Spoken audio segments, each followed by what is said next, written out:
Bienvenidos, valientes de la oscuridad.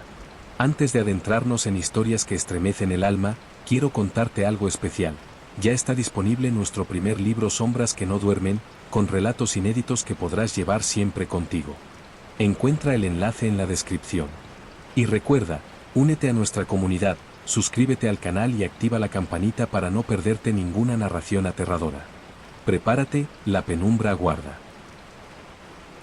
Entré al archivo cuando la luz de la tarde ya se había vuelto tenue y uniforme, como una tela extendida sobre el patio del antiguo convento. El umbral devolvió una corriente de aire más frío que el de la calle, impregnado de piedra húmeda, polvo asentado y un rastro leve de cera vieja. El silencio no era completo, siempre vibraban cosas invisibles.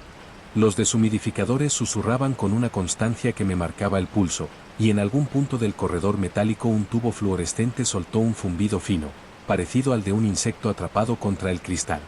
Con la mano aún tibia de la calle, toqué el panel del higrotermógrafo. La aguja, celosa de su ángulo, marcaba ese rango que el protocolo definía como aceptable, pero el olor me decía otra cosa. La humedad en edificios antiguos no se deja convencer por agujas. Trepa por las juntas del ladrillo, se acuesta en las tapas de cartón y anida en los lomos, y cuando uno cree que ha ganado, aparece convertida en un rastro opalescente en el canto de una fotografía o en la sombra difusa de una tinta que se corre sin permiso. Me puse la bata que colgaba con un gesto cansado en la percha de la sala de recepción. Tela áspera de algodón grueso, hilo reseco, botones fríos. Las mangas extendidas parecían brazos esperando una forma. El suelo de barro cocido conservaba la huella de pasos pulidos por décadas, y al caminar hacia el depósito C, las ranuras entre baldosas devolvían un rumor apagado que mi mente aprendió a confundir con suspiros. El pasillo aún guardaba restos de cera con olor a limón, debió de pasar la limpiadora al mediodía. Esa mezcla de cítrico y arcilla mojada me acompañó hasta la puerta pesada con chapa y sello numerado. La cerradura exigió el giro insistente de la muñeca y el leve tirón a la izquierda que solo conocen los que la fuerzan a diario. Dentro, la temperatura bajó como desciende un párpado, lenta, sorprendente en su constancia. Los estantes, alineados con su obstinación monástica, me esperaban con su geometría de etiquetas, dorsos escritos a mano, cajas anónimas. Mi cometido de esa noche estaba decidido desde la mañana: revisar el lote que habían ingresado bajo la signatura 84/3, un conjunto de cajas procedentes de una vivienda que iba a ser vaciada. Los herederos, sin afectos ni curiosidad, las habían dejado como quien deposita un objeto incómodo en una consigna. Todo lo que no supieron tirar vino a desembocar aquí, donde las cosas no se pierden del todo, sino que cambian de modo de estar. La caja superior del lote tenía el cartón algo apolillado en una esquina. Al apoyar las manos, una línea de polvo dibujó los contornos de mis dedos. El olor que escapó cuando levanté la tapa mezcló colonia seca con papel viejo y un tenue amargor como de almendras al final, quizá por un sobre de insecticida olvidado décadas atrás. Dentro, los sobres manila estaban atados con una cinta azul desteñida que alguna mano segura había anudado con cuidado. En la oreja de uno de los sobres, la caligrafía inclinada decía Cuaderno de gastos, 1952. En otro, más inflado, recortes con notas, invierno del 63. Tomé uno de los álbumes de fotos. La tapa tenía un relieve de piel artificial con grietas que habían adquirido su propia cartografía. Al pasar la primera página, el papel cristal que protegía las fotografías pegó un instante a mis dedos, como si la humedad residual quisiera retrasar ese gesto. Las fotos estaban bien centradas, con esquinas blancas, sin gráficas ni fechas. Tenían ese brillo mate de las emulsiones que ya no se usan. Una mujer de traje sastre frente a una ventana con visillos, un niño con un abrigo demasiado largo y un gorro ladeado, un hombre con bigote estrecho de pie junto a una radio de válvulas. No había nada extraordinario, y sin embargo, la habitación retratada en varias tomas tenía una luz que no correspondía del todo a la dirección de la ventana. El resplandor parecía venir del suelo, un reflejo de azulejos que no se veían, como si la casa acumulara claridad en el vientre y la devolviera en una exhalación suave. Pasé de nuevo la hoja, y mis dedos notaron, debajo del papel, una leve protuberancia en el cartón, una marca en relieve como el dibujo borrado de una palabra. La levanté con cuidado. En la esquina, alguien había presionado tantas veces una pluma que dejó una huella muda, un nombre sin tinta. Me inclinó el impulso de pasar la yema para sentirlo mejor, y el cartón devolvió esa textura aterciopelada de fibras cansadas. Me detuve. En el depósito, los aparatos siguieron con su zumbido, ajenos a mis pausas. La luz del techo, blanca y constante, no permitía sombras que distrajeran. Desaté el resto de sobres y fui disponiendo el contenido según el ritual. Al tocar cada objeto, describía en mi mente su temperatura, su peso, su resistencia a la manipulación, como si así, al enumerar sus características, los convenciera de aceptar su nueva casa. El segundo álbum estaba más deteriorado. Habían usado pegamento escolar para fijar las fotos, y en muchas la acidez había creado halos amarillos alrededor. Varias veces mis uñas tropezaron con restos de cristales microscópicos, fragmentos invisibles que vibraron bajo la presión. A cada toque, un leve olor a acetato invadía el aire, ese aliento que solo reconocen quienes han abierto rollos antiguos de película. De pronto, en una de las páginas, apareció una imagen que no encajaba con las demás. No por su contenido, sino por su textura. Era una foto con un brillo raro en la superficie, un esmalte casi húmedo a pesar de los años. Mostraba el mismo cuarto de los visillos, pero el papel había sido arrastrado a un lado al pegarlo, de modo que un borde dejaba al descubierto la capa bajo el pegamento. Al pasar la uña, esa capa se levantó medio milímetro y volvía a oler algo más claro que el acetato, un olor limpio de jabón de pastilla. Me pareció caprichoso pensar en manos mojadas, pero el pensamiento se impuso como un eco. Miré el reverso. No había anotación. Volví a mirar el cuarto de los visillos. La representación de la luz era inverosímil, como si un segundo foco, más bajo y difuso, se hubiera sumado, y el borde inferior de la fotografía presentaba un mordisco irregular, como si alguien hubiera arrancado una figura, no una persona, sino un vacío con forma de estar. Seguí con el resto del material. Pasé recortes de periódicos con anuncios de cine, listas de la compra, cartas con fórmulas corteses, facturas de gas con manchas circulares que me dijeron que por allí había pasado una taza, tal vez de café negro. En un sobre más abultado encontré una libreta de tapas rígidas, con rayas azules y un margen rojo impecable. Las primeras páginas eran cuentas anotadas con letra ligera, casi flotante. Al avanzar, la escritura cambiaba de inclinación y la presión dejaba surcos más hondos. Un mismo nombre se repetía varias veces en la cabecera, como si alguien hubiese querido aprenderlo o borrarlo. No haré aquí la imprudencia de repetirlo. Basta decir que no lo había visto antes en mi vida y que, sin embargo, tuve la impresión exacta de haberlo escuchado pronunciar en este edificio, no en un acto formal, sino como se recuerdan las cosas cuando se despierta a mitad de la noche con un pensamiento pegajoso entre la lengua y el paladar. Cerré la libreta. El cartón devolvió un crujido corto, una contracción de fibras que me hizo pensar en articulaciones. Me levanté para estirar las piernas. El pasillo, al otro lado de la puerta del depósito, tenía el mismo aspecto que hacía 20 minutos, pero el aire estaba más frío. El termohigrómetro de pared marcaba un descenso ligero.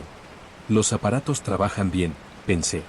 Acaricié el borde de la bata, áspero como antes, y regresé al interior. En la balda inferior del lote 84 diagonal 3 había dos cajas más pequeñas, sin rótulo. Al levantar la primera, algo se deslizó dentro con un golpe blando. No era un libro. Lo supe por la manera en que el peso se desplazó. Abrí con cuidado. Dentro, había un conjunto de bolsitas de tela fina, como gasas, cerradas con nudos de cuerda encerada. Cada bolsa tenía un número bordado con hilo pálido, apenas visible. El olor que escapó fue distinto del de los papeles. Tenía notas húmedas de alacena, cebada vieja, un toque que me recordó la panera de mi abuela, mezclado con la calidez metálica de llaves antiguas. Abrí una de las bolsitas. Dentro encontré una horquilla, varias fichas de consigna, un pequeño monedero despegado en los bordes, un botón con rebaba, un fragmento de espejo de bolsillo. Todas cosas que podrían haberse quedado en un cajón olvidado. Sin embargo, cada una tenía, en su superficie, un desgaste que contaba un gesto. La horquilla no brillaba en sus puntas porque había presionado repeinados, el botón guardaba en su borde interior una pelusa gris que se resistía a soltarse. Las fichas tenían, alrededor de los números, un ennegrecido que delataba dedos nerviosos. Acaricié el espejo con la pulpa del índice. Estaba frío, pero no por la temperatura ambiente, tenía esa frialdad densa de lo que ha estado guardado demasiado tiempo, como el agua de un pozo que nunca ve el sol. La cara reflectante, al ser solo un fragmento, devolvía trozos de cosas. Al acercarlo, vi el borde blanquecino de mi labio inferior y la sombra de mi nariz desfigurada. Al apartarlo, la sala volvió entera, plana, sin recortes. había algo más. En el fondo de la caja, envuelto con papel de seda gris, una placa de vidrio pesada me ofreció su borde. Era una fotografía antigua en placa, de esas que exigen luz para revelarse, literalmente y de manera figurada. Las placas no perdonan dedos, dejan huellas de grasa que brillan bajo ciertos ángulos y jamás se van del todo. La sujeté por las esquinas y la acerqué a la lámpara. La imagen se manifestó de forma lenta, como si tuviera pudor o cansancio. Un corredor, similar al del convento, aunque no idéntico. Un suelo de mármol con vetas pronunciadas, columnas más altas, una linterna colgante de metal oscuro. Y, en el centro del corredor, muy al fondo, una forma vertical con la densidad del humo. No era humano y no era objeto. Tenía la consistencia de aquello que está a punto de tomar una decisión. En el cristal, alrededor de esa forma, había pequeñas burbujas atrapadas, imperfectos de la emulsión. Hubo un momento en el que pensé que ese conjunto de burbujas dibujaba un círculo incompleto, un borde de costura. Seguía con las placas cuando lo sentí. No una corriente de aire, no un ruido, ni siquiera un cambio de luz. Lo que apareció fue una sensación exacta en la piel de las manos, un cosquilleo que comenzó en los nudillos y se extendió hacia los dedos. Como si algo hubiera pasado de mis manos al vidrio o del vidrio a mi piel, no una temperatura sino una textura, la textura de un material que no reconozco porque no existe en las cajas. Era granulado y a la vez continuo, una mezcla de polvo y agua finísima, pero sin humedad. La conciencia de ese contacto me obligó a apoyar la placa en la mesa con más cuidado del habitual. El cristal, con su peso reparador, quedó inmóvil. La luz, por un minuto, pareció quedarse más quieta que de costumbre. El zumbido de los deshumidificadores se instaló en una frecuencia que no había oído antes, como si el aparato hubiese encontrado una nota en la que quedarse. Aspiré. El olor, que al entrar había sido piedra, cera y papel, incorporó algo dulzón y agrio a la vez, una estela que asocié sin pensar con ropa tendida dentro de casa en invierno. Podría atribuir esas percepciones a la fatiga, a la rutina de las noches. El cuerpo tiene memoria propia, y a veces la impone. Pero cuando abrí la segunda caja pequeña, la que había dejado para el final, comprendí que la lista de explicaciones razonables se iba a agotar antes de tiempo. Dentro, muy bien envueltos y separados por hojas de papel cebolla, había cuadernos de tapas negras numerados, no con rotulador, sino con el filo de una aguja que había rascado apenas la superficie. Eran cuadernos de mano, de tamaño irregular, algunos con marcas de haber estado guardados contra objetos duros, quizá llaves, quizá un pestillo.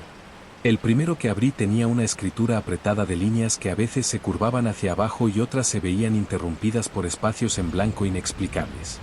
No era un diario personal al uso. Eran fragmentos.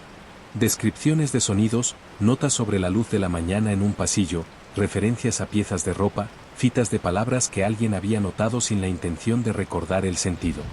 Leí párrafos donde se hablaba de cuchillos sin filo guardados en cajitas de lata y de cómo, al abrirlas, el olor del metal viejo subía como vapor.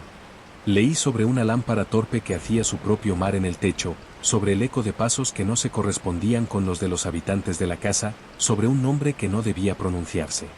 El nombre que yo había leído en la otra libreta, el que no repetiré, apareció aquí varias veces, sin adornos y sin contexto, como una palabra que alguien paladea en secreto cuando está solo.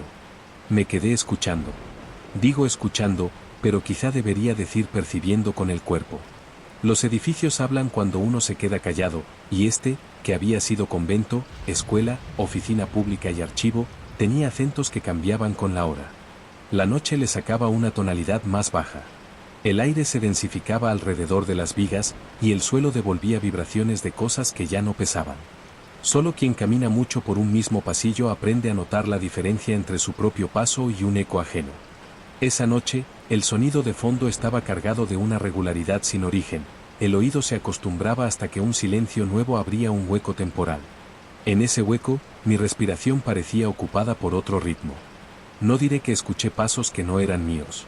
Diré que hubo un instante en el que mi pie aún no había tocado el suelo, sin embargo, el sonido de su futuro impacto ya había sucedido, como si el edificio tuviera sus propias rutinas adelantadas. Volví a los cuadernos. Sentí en la lengua ese amargor que a veces deja el polvo viejo cuando uno se humedece los dedos para pasar las páginas. El papel parecía más blando en los bordes, blando de tocar y blando de haber absorbido demasiadas noches. En una de las páginas, se hablaba de una habitación sin ventanas que, sin embargo, tenía luz permanente, una luz que no venía de lámparas ni del techo, una luz como la que vi en la fotografía del cuarto de los visillos, una especie de resplandor bajo, casi vegetal.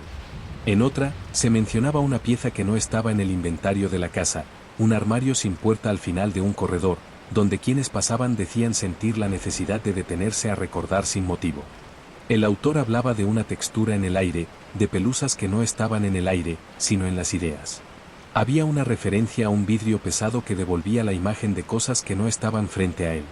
Los fragmentos no eran lineales, aparecían como pequeñas piedras en el lecho de un río de silencio. Pensé que esos cuadernos no habían sido escritos con la intención de ser leídos, sino con la urgencia de no olvidar una forma que se deshace al ser nombrada. Regresé a la placa de vidrio. La forma del fondo seguía allí, inestructa, como una posibilidad. El borde de la placa estaba más frío que antes. Sentí el impulso infantil de apoyar la mejilla en el cristal, de medir con la piel esa temperatura inhumana, pero me contuve. En lugar de eso, apagué una de las lámparas superiores para cambiar la manera en que la luz caía sobre la mesa. Las sombras se volvieron más largas y el brillo de las superficies perdió su dureza. El depósito respiró. El blanco del papel dejó de ser plano. En ese cambio leve, vi que la superficie de la mesa, pulida a fuerza de manos, tenía una inclinación imperceptible que, sin embargo, guiaba el polvo hacia una esquina. En esa esquina, unas partículas más gruesas formaban un dibujo al azar que, si no hubiera estado tan sugestionado, habría pasado inadvertido. Pero yo ya me había habituado a la idea de que lo que estaba ocurriendo no iba a obedecer mis deseos de orden. Lo vi como se ve el perfil de una figura en una nube. Era un contorno de letra. Aún no era letra, era un ánimo de letra. Al alzar la mano para soplar y deshacerlo, un destello de prudencia me detuvo. Algo en mí sabía que era mejor no colaborar. A través de la puerta del depósito, el pasillo largo esperaba. Salí un momento, sin cerrar. Quise caminar el tramo que daba a la capilla desacralizada donde guardábamos piezas mayores. 500 pasos exactos separaban la puerta del depósito de la reja de la capilla.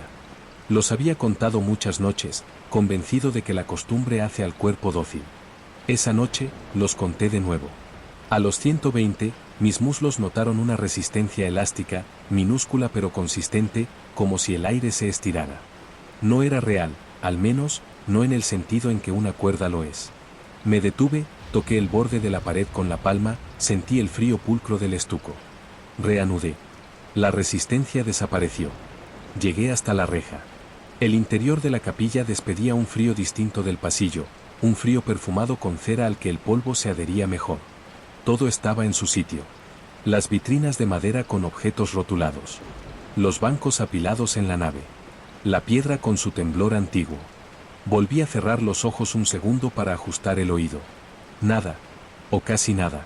Una vibración sorda de agua en un tubo, quizá, o de viento afuera. El edificio es un organismo lleno de pequeños sistemas circulatorios. De regreso, un detalle mínimo me detuvo a la altura del rellano donde una vez estuvo la escalera al claustro. Llevaba años cubierta por planchas para ganar superficie de almacén, pero los peldaños invisibles habían dejado una inclinación, y justo allí, bajo un aplique moderno, la pintura mostraba una aureola más clara. Era una mancha de evaporación, el mapa de una humedad pretérita que había secado dejando un borde con el grosor exacto de mi uña. El color no era uniforme. Tenía grises y verdes. Sin razón, pasé el índice por el contorno. La pintura estaba seca, pero mis dedos quedaron con un olor que no reconocí de inmediato, un olor casi a hierro, no de sangre, sino de radiadores calientes. Me limpié la mano en la bata y el tejido devolvió un raspón microscópico que me gustó y me incomodó a la vez. Regresé al depósito porque sentí que el aire allí necesitaba mi presencia para seguir siendo el mismo. La mesa me recibió con su brillo funcional. Las cajas seguían abiertas. Las bolsas de tela no se habían movido.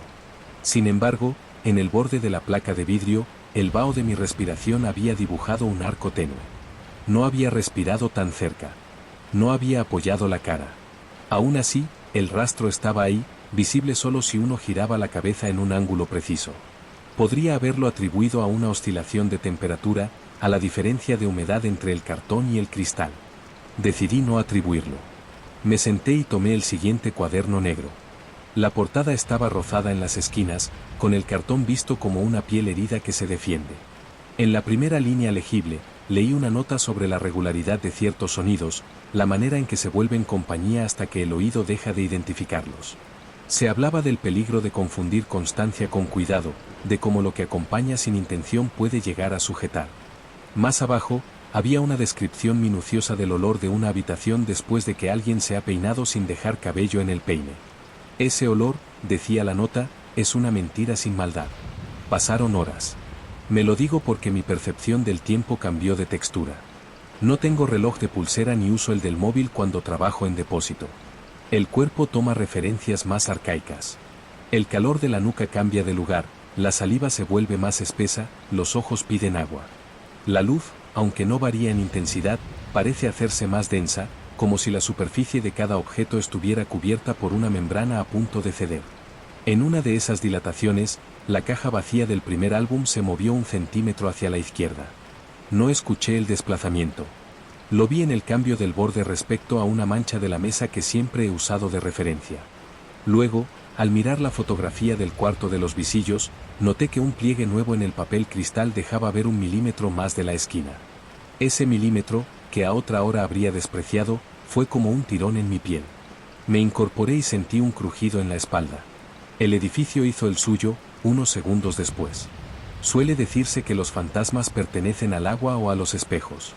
Que su condición es la de aquello que reproduce sin ser, la del reflejo y el charco. He trabajado en sitios con aljibes, he bajado a sótanos donde los charcos guardan su propia biografía. He visto mi cara flotar descompuesta en vidrios soplados. Pero si ahora me preguntaran dónde viven, diría que lo hacen en lo que está a punto de nombrarse, en el borde donde una cosa recibe su etiqueta. El archivo, por su naturaleza, se alimenta de ese borde. Todo lo que entra es convertido en ficha y número, en signatura que lo sitúa y, al situarlo, le da una forma de existencia. Lo que esa noche rondaba mis manos comprendía eso mejor que yo. El siguiente cuaderno negro estaba casi entero dedicado a un inventario peculiar. Página tras página, el autor enumeraba detalles que no pertenecían a piezas concretas, sino a momentos. Un silencio que pesaba menos que la saliva. Una corriente que solo tocaba los tobillos. Un olor a cal en el momento exacto en que uno mueve un libro de sitio. Un destello en el borde de un vidrio cuando la respiración de otra persona entra en la sala. Un ruido de trapo frotando cerámica que no provenía de ninguna mano visible. Al final, una nota hablaba de una manera de estar de los objetos cuando nadie los mira. Decía que algunos, al quedar solos, respiran para adentro. La mayoría de la gente piensa en los fantasmas como apariciones completas. Una silueta, una forma, un rostro, un vestido antiguo. Esa noche supe que preferían las insinuaciones. Que su modo de estar en el mundo se parece al de la idea que recorre un cuerpo antes de que el cuerpo la entienda. A veces, la presencia fue un cambio microscópico en la fricción del papel contra mis dedos. A veces, un olor que no estaba y de pronto llenaba una frase. A veces, un peso en el aire que hacía más lenta la goma. En una ocasión, al cerrar una caja, el cartón devolvió una resistencia ligera en el último centímetro, una negativa delicada, como las manos que no quieren soltar una fotografía pero tampoco quieren confesarse dueñas. Se hizo medianoche de la manera impersonal en que el archivo vive las horas. Mi estómago había pasado de morder a quedarse quieto. Mis manos tenían la torpeza elástica de los dedos cuando ya han tocado demasiadas superficies. Me levanté para ir al baño y me sorprendió que la luz del pasillo pareciera más alta, no más intensa, más alta, como si colgara unos centímetros encima de su lugar. El espejo del baño devolvió una imagen cansada. La piel bajo los ojos mostraba un color entre violeta y verde que solo aparece bajo fluorescentes. Al acercarme, el olor a detergente del agua se mezcló con algo que venía de detrás del tabique, una humedad enclaustrada que olía a lino guardado. Me lavé las manos. El agua, al caer, golpeó con un ritmo que mi oído confundió con una palabra. No diré cuál. Mezclé el jabón líquido con el olor mineral de la piedra. Me la sequé con el aire del aparato, que levantó una ráfaga tibia. Al salir, el pasillo me pareció más estrecho. El depósito me esperó igual, pero hubo un detalle que no puedo atribuir a mi memoria. La libreta con la caligrafía inclinada estaba abierta en una página donde antes no. Las letras mostraban esa agresividad suave de los trazos repetidos 1000 veces. El nombre que he dicho que no repetiría estaba al final de un párrafo, pero en mi recuerdo, en el anterior recorrido, había aparecido más arriba. No confío del todo en mi recuerdo. La mente, fatigada, inventa. Y sin embargo, hubo una secuencia de cosas que no se puede atribuir a invención. El leve olor a hierro del rellano impregnaba ahora la esquina de la mesa, el milímetro de papel cristal descubierto aumentó a 2, la placa de vidrio devolvía ahora una imagen apenas distinta, porque donde antes la forma era humo, ahora el humo tenía bordes más tensos. Toqué el borde de la mesa para anclarme. La madera, barnizada muchas veces, tenía un arañazo invisible a la vista que mis dedos encontraron sin mirar. Ese arañazo me tranquilizó. Las cosas que se repiten son un refugio. Continué con el trabajo. Etiqueté, numeré, anoté. Mis manos, disciplinadas, siguieron el ritual. En cada línea de la ficha técnica, mi letra se sostuvo con una regularidad que me pareció distinta, como si yo escribiera siguiendo un trazo que ya estaba bajo el papel. En algún momento, sin darme cuenta, repetí un número. No suelo hacerlo. La asignatura 84/3 apareció 2 veces, con un subíndice que no habíamos usado nunca. Me detuve. Sentí en el paladar el gusto a polvo con una claridad casi agradable, como un pan de ayer. Aspiré de nuevo. El aire del depósito olía a ropa tendida en habitaciones que no tienen ventana, a colonia que se ha quedado sin su nota cítrica, a jabón de manos viejo. Levanté los ojos y vi, en la esquina donde el polvo había dibujado su ánimo de letra, la letra misma. No era la mía. No pertenecía a nadie de los que trabajan aquí. Era la caligrafía inclinada, la de la libreta. La palabra, sin tinta, hecha de partículas que se habían convencido de ser trazo, repetía el nombre. En el instante en que la vi, los deshumidificadores cambiaron de nota y pasaron a otra frecuencia, apenas perceptible, un registro más bajo que hice resonar en el pecho. Podría haber borrado la palabra con un soplido. No lo hice. Me senté frente a ella. El borde de la mesa tenía su arañazo y la placa su vidrio frío. Coloqué las manos con las palmas hacia arriba sobre el regazo, como hacía la mujer de la foto frente a la ventana con visillos. Me dejé estar en la silla como si fuese un objeto más del depósito, parte de esa fauna callada de cosas que respiran hacia adentro. La luz, en ese estado, dejó de ser un elemento que cae desde arriba para convertirse en una saturación que viene de los lados. La sensación exacta fue la de estar dentro de un ojo que se cierra despacio. Noté el peso de mi lengua en la boca, el tacto de mis encías contra los incisivos, la textura de las yemas donde el papel deja un recuerdo. Y en ese borde de estar y de no estar, algo en el aire se acomodó. No sé nombrarlo con otra precisión. Se acomodó. Como cuando alguien que llega tarde por fin encuentra un sitio donde sentarse sin molestar. Hay quien dirá que en este punto yo ya buscaba lo que quería encontrar. Que si uno desea fantasmas, los halla en el rumor de un tubo, en la humedad de una esquina, en cualquier cambio de temperatura. Pero los fantasmas no son un hallazgo del deseo, son una organización de lo existente. No aparecen para satisfacer la ansiedad de nadie, sino porque ese es su modo de permanecer. En el archivo, esa permanencia es una forma de cortesía. El nombre sin voz se instaló primero en mi estómago, con una frialdad que no era enfermedad. Luego subió al pecho con la suavidad de una pomada. Después estuvo detrás de los ojos, pero no me obligó a llorar. Fue un estar acompasado. El nombre tomó el aire del depósito y lo organizó. Los aparatos no alteraron su ritmo. La luz no cambió de intensidad. Nada se movió más de lo que ya se movía. Solo la palabra, hecha de polvo, se volvió más precisa, y mi mano tembló a la altura de la línea donde iba a anotar por tercera vez la asignatura. No escribí el nombre. En su lugar, sentí la necesidad de constatar la temperatura de la placa, que seguía fría. La toqué con el dorso de la mano. La piel levantó un pequeño ardor de contraste. En el vidrio, en el fondo del corredor de mármol, la forma quedó como queda una nube antes de perder su contorno. Pensé que alcanzaría a verla definirse. No lo hizo. Eligió quedarse a punto. A partir de esa noche, el lote 84/3 se convirtió en una estepa donde el oído aprendió nuevas gramáticas. Volví a él durante una semana, cada jornada idéntica y distinta. El pasillo mantuvo su olor a cera. El baño su detergente. La capilla su frío de piedra. El depósito su luz con forma de ojo. La mesa su arañazo invisible. Lo que cambió, lenta e inexorablemente, fue mi manera de tocar. Al principio, Mis dedos eran instrumentos que medían resistencia, peso, aspereza. Después, se hicieron memoria. Al apoyar la punta del índice en el borde de un recorte, no sentía su filo sino la sombra de la mano que lo había recortado. Al dar la vuelta a una foto, no percibía solo la lija fina del papel, sino el movimiento de aire que la había acompañado la primera vez que se despegó del álbum. No era imaginación, era competencia. Quien trabaja con lo viejo desarrolla astucias táctiles. Sin embargo, un día, al abrir una de las bolsas numeradas, encontré dentro, además de una ficha de consigna y una horquilla, un pedacito de tela con olor muy vivo a jabón frío. No era un olor recobrado por mi mente. Era presente. Lo acerqué a la nariz con prudencia. Sentí en la lengua esa salivación inminente de quien va a llorar y decide no hacerlo. Coloqué la tela en su bolsa y anoté su descripción sin añadir impresiones. La palabra de polvo en la esquina de la mesa aparecía cada noche un poco más abajo, como si alguien la reescribiese cada día 1 milímetro desplazada. Las burbujas atrapadas del vidrio de la placa ganaron brillo con el cambio de tiempo. Una tarde llovió fuera, y el olor de la calle llegó hasta el interior mezclado con gasolina húmeda y tierra removida, y bajo ese olor, el depósito ofreció un tono más ácido. Abrí la ventana del despacho contiguo unos minutos o, mejor dicho, la abrí lo justo para que mi conciencia de hacer algo me tranquilizara. Nada cambió. El edificio, en su totalidad, se había puesto de acuerdo. Decidí hacer una prueba. No una invocación, no un experimento torpe. Una nota de cortesía en el idioma del archivo.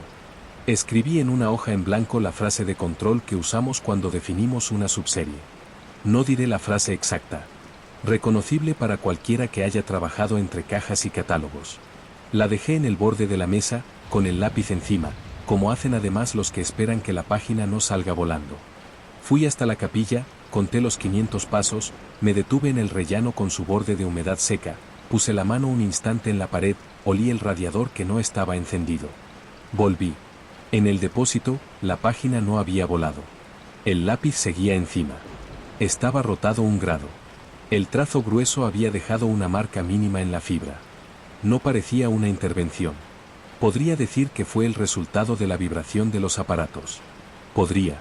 A la derecha de la frase de control, en la misma línea, había un trazo tan ligero que parecía la sombra de una pelusa. Los hay que dicen que los fantasmas no escriben. No necesitan hacerlo. No buscan dejar mensajes. Y, sin embargo, en los lugares donde las cosas existen por haber sido nombradas, a veces dejan su manera de estar en el alfabeto. No era un sí, no era un no. Era un rozamiento que aceptaba la cortesía. En la esquina, la palabra de polvo estaba 1 milímetro más abajo. El frío de la madrugada se pegó a mis huesos. El archivo de noche no concede heroicidades. Siempre hay una hora en la que el cuerpo decide si puede continuar en vigilia o si debe retirarse, aunque sea de pie. Tomé agua, mastiqué una galleta sin 1 gramo de fe, y la harina dejó esa película granulada en los dientes que tan bien conoce el que come por hábito. Regresé a la mesa. Miré la placa. El corredor de mármol de la imagen, con su lámpara de metal, comenzó a parecerse a nuestro corredor. No en sus proporciones, sino en su peso. A partir de entonces, noté un fenómeno delicado. Cuando caminaba por nuestro pasillo, la luz de un punto concreto insistía en reflejarse en el suelo en un ángulo menor, como si esa zona memorizara otro techo. No había nada allí que justificara una diferencia en la cera, ni una microondulación. Y no obstante, esa parte de suelo devolvía el brillo con otra altura. Empecé a evitar pisarla. Era una renuncia infantil que me alivió. El cuerpo negocia con cosas absurdas y sale ganando. En la libreta de caligrafía inclinada, encontré un pasaje donde se hablaba de conversaciones mantenidas sin boca. El autor escribía sobre intercambios hechos por medio de olores, tactos y luces. Debajo, un dibujo muy leve de un rectángulo que podría ser una puerta o una caja. A la derecha, un número que, al principio, confundí con una fecha. No era una fecha. Era una asignatura futura. La mía. Las letras coincidían, el subíndice extraño que yo había usado sin pensar, la barra inclinada. Sentí una expansión breve en el pecho, una oleada de calor que no dependía de ninguna fuente. Miré mi mano y vi el temblor justo antes de transformarse en movimiento. Cerré la libreta. La coloqué en la caja. Respiré por la nariz como se respira cuando uno atraviesa un olor que no le gusta y no quiere demostrarlo. Abrí otra bolsa. Adentro, un pañuelo doblado en cuatro, con una mota de polvo incrustada en una esquina de manera tan firme que parecía bordada. Lo acerqué. El pañuelo olía a un invierno sin radiadores. El olor no era un recuerdo asociado, era la cosa misma, desprendida, intacta. En los pliegues, el almidón había perdido su rigidez de fábrica y conservaba una blandura disciplinada que devolvió a mis dedos el gesto de quien doble. Decidí que el lote 84 diagonal 3, llegado ese punto, no era solo un conjunto de objetos. Era una habitación sin paredes, un recinto hecho de maneras de estar. En esa habitación, las manos que trabajaban sabían cómo tocar para no molestar. El archivo, al adoptar esa habitación dentro de sí, había permitido que una forma de persistencia, que otros llamarían fantasma, encontrara una manera prudente de ocupar espacio. No vine a expulsarla. No es mi trabajo. Hice lo que sé hacer, escuchar, nombrar, arreglar, dejar constancia. Comencé a escribir una nota larga para la memoria interna del fondo. Esa nota no es este relato. Aquella fue técnica, precisa, llena de describir olores con palabras que en el oficio entendemos, peso con números, temperaturas con márgenes, texturas con adjetivos aceptados. Esta es otra cosa. Aquí me permito decir que, durante 2 semanas, el nombre sin voz se colocó en mis hombros con la ligereza con la que una luz se recuesta en un estante. Y que, al salir a la calle, llevaba conmigo el residuo de ese contacto como quien ha estado en una cocina donde se cuece pan y luego en la ropa le persigue un calor que no es suyo. Hubo un final cuando el final decidió suceder. No fue un punto fuerte ni una clausura. Fue la próxima forma de estar. Los herederos, lejos de estas paredes, firmaron sin interés la entrega definitiva del lote. Nosotros, en el registro, asignamos los últimos números. La placa de vidrio volvió a su papel, los cuadernos a sus cajas, las bolsas a su estante. La palabra de polvo dejó de reescribirse y permaneció fija un día entero, como una hoja que decide quedarse. Pensé en soplarla, no por desafío, sino por higiene. No lo hice. A la noche siguiente, la palabra no estaba. La mesa, con su arañazo, se mostró lisa en su banalidad agradable. El olor a jabón frío persistía en el fondo, pero ya no era insistente. La luz del pasillo recuperó su altura correcta. El brillo de la zona evitada se mezcló con el del resto. Creí que todo había vuelto a su norma. El archivo, generoso, me dejó pensar eso durante una semana. El lunes siguiente, cuando encendí el ordenador para registrar una consulta, vi que el sistema, que raras veces nos sorprende, había creado una entrada en la base de datos con mi usuario. Al principio pensé que había sido yo en automático. La entrada describía un expediente, breve, conciso, correcto. Signatura 84 diagonal 3, subíndice improbable, título compuesto con mesura. Abrí el documento adjunto. Era la ficha técnica, con mi letra, escaneada.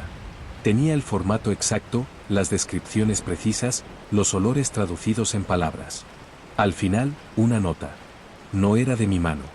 Decía, en el idioma de la casa, lo que se dice cuando un lote se cierra, cuando se da por concluida la intervención y el archivo lo adopta de forma plena.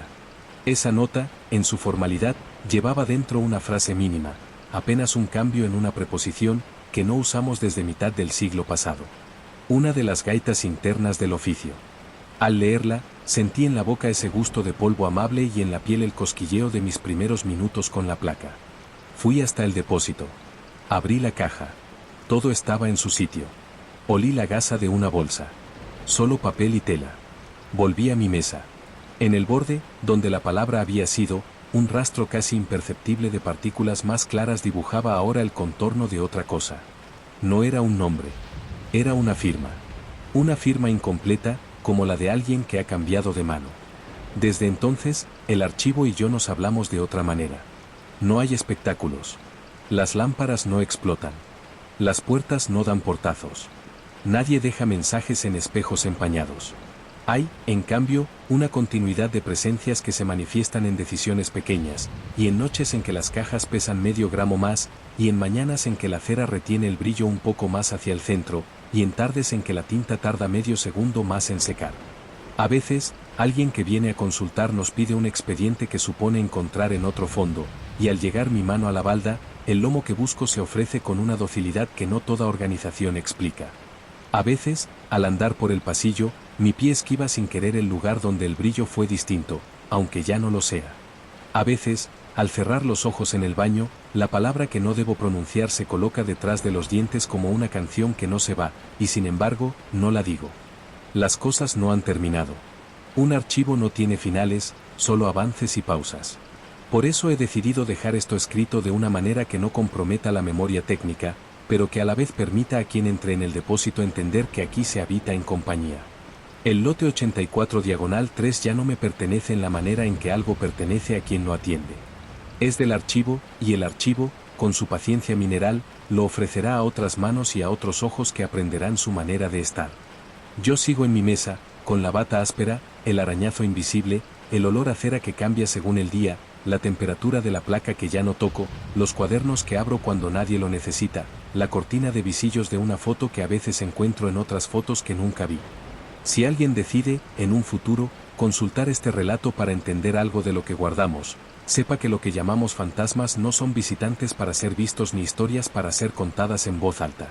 Son, más bien, maneras de persistir que el archivo admite cuando las reconoce en la textura de lo que viene a pedir cobijo. Están en la resistencia del cartón en el último centímetro antes de cerrar, en la inclinación de la luz sobre una mesa barnizada, en el olor de un jabón que sobrevivió a todas las reformas, en el peso que adquiere una caja al final de la noche, cuando el cuerpo del que la sostiene empieza a ser también parte del inventario. Y si alguien, después de leer, mira sus manos y encuentra en las yemas una costra fina de polvo que no recuerda de dónde ha salido, no se alarme. No es suciedad. Es cortesía del edificio. Una manera suave de afirmar que ha entendido. Una forma de decir que ahora usted también tiene su lugar, con un número que quizá, sin darse cuenta, ya ha empezado a escribir. A veces, cuando cierro por última vez y apago las luces del pasillo, dejo la mano un segundo sobre el interruptor. El plástico templado devuelve el calor de los que apagan y encienden. En ese segundo, el archivo queda a oscuras y, sin embargo, uno puede sentir que la luz no se ha ido, que se ha quedado a ras del suelo, en los lomos, entre los papeles, en el borde de la mesa, en la esquina donde ya no hay palabra. No hace falta verla. Está ahí, respirando hacia adentro. Y a veces, antes de que mi mano quite el peso del interruptor, sé, con la certeza ingenua y completa que tienen los niños cuando reconocen un olor de la casa, que no saldré del todo. Que una parte de mi manera de estar se quedará en el aire con los demás, en esa media temperatura que los aparatos mantienen, en ese zumbido que se instala en el pecho, en esa firma incompleta en el borde de la mesa. Que, algún día, cuando alguien vuelva a abrir la caja de las bolsas numeradas, encontrará, junto a una horquilla y una ficha de consigna, un hilo suelto de mi bata, áspero y sin importancia, con un olor muy leve a cera y a piedra, y lo guardará con una sonrisa que no sabrá a quién pertenece. No me inquieta. El archivo no asusta. Solo ordena. Y en ese orden, que parece tan humano como una lista y tan mineral como una pared, los fantasmas encuentran maneras humildes de seguir. No necesitan nombres, aunque a veces prefieran uno. No quieren historias, aunque en ocasiones nos ayuden a escribirlas. No exigen fe. Exigen tacto. Yo sigo aprendiendo. Cada mañana, paso el dedo por el arañazo invisible de la mesa, reconozco su lugar, y sé, con una paz que tiene polvo y agua a la vez, que una parte de mí ya no escribe, sino que se deja catalogar. Si me buscan, no pronuncien lo que no debo pronunciar. Lean con calma. Dejen que el olor les diga por dónde empezar. Sientan la temperatura del vidrio sin tocar. Y si, por un segundo, tienen la sensación de haber dado un paso antes de darlo, no se sorprendan. El edificio, generoso, les está ofreciendo su manera de recordar. Manténganse quietos. Dejen que respire. Y cuando cierren, no esperen un portazo. Oirán, a lo sumo, el roce de una cuerda encerada que se tensa. Un sonido casi nada. Un hilo terminado. Una asignatura que se completa sin tinta. Un lugar que los admite y no los suelta. Un final que no clausura. Un quedarse. Un estar a punto. Una luz bajísima que sube desde el suelo y no se apaga.